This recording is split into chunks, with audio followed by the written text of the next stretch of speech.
The demon sermon on the martial arts continues. The mysterious technique of the cat. There was a swordsman by the name of Shoken. Are you listening?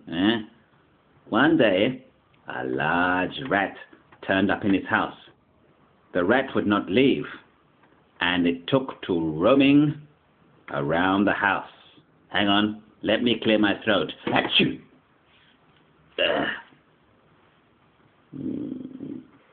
No, I think you can see the hand. Let me clear my throat again. Achoo! Let me fly in. Okay. Where was I? Yes. There was a swordsman by the name of Shoken. One day, a large rat turned up in his house. The rat would not leave and took to roaming the house. Okay? Even in broad daylight. Eventually, Shoken managed to trap the rat in a room so he could set his cat upon it.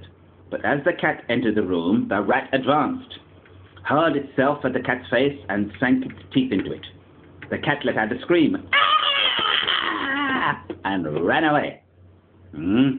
Realizing, hey, you like the Google, the Google lamp? Anyway, back to the story.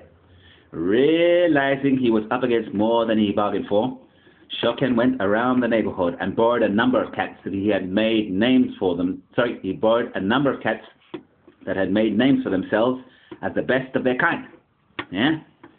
He chased them into the room where the rat was making its nest in the corner of the alcove. But when one of the cats approached, the rat once again pounced and sank its teeth into it.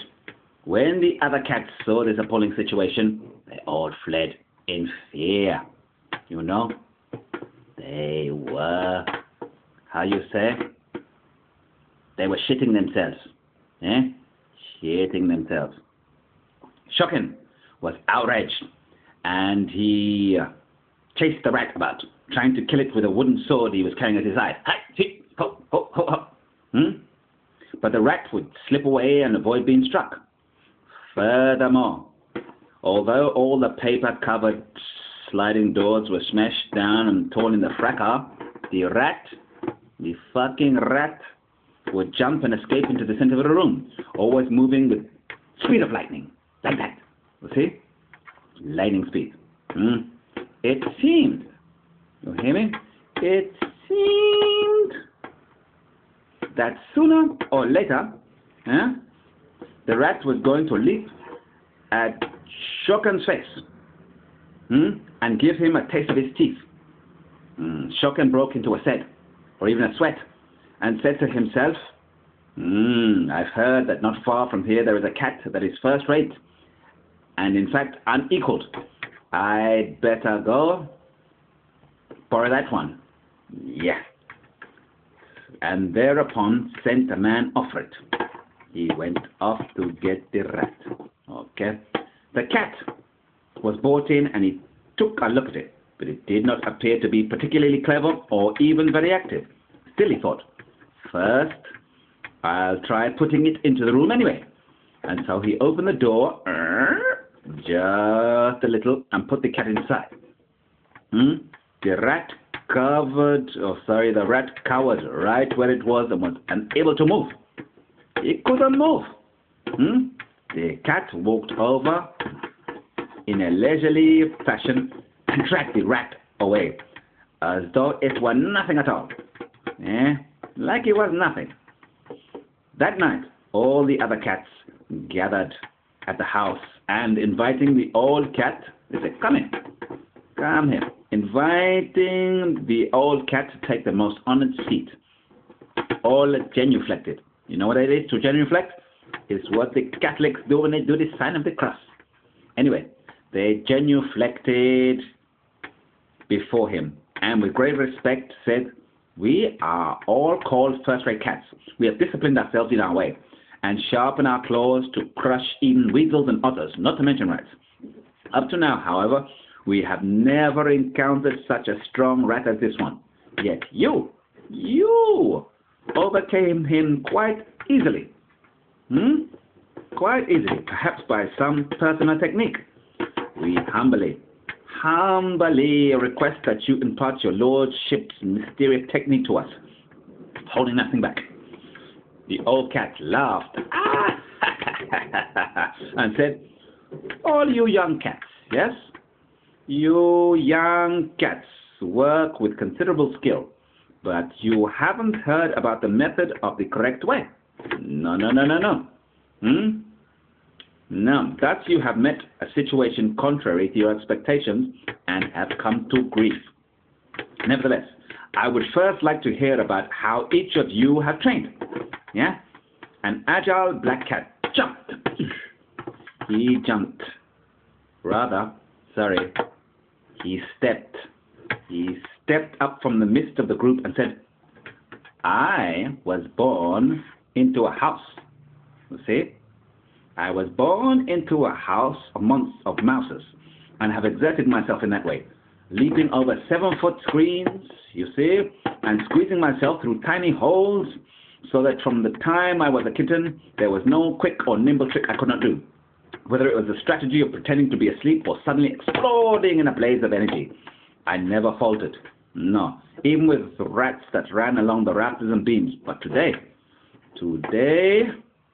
let me float. You see, today, I have encountered a rat stronger than I could imagine, and have gotten the beating of a lifetime. This is something I never expected.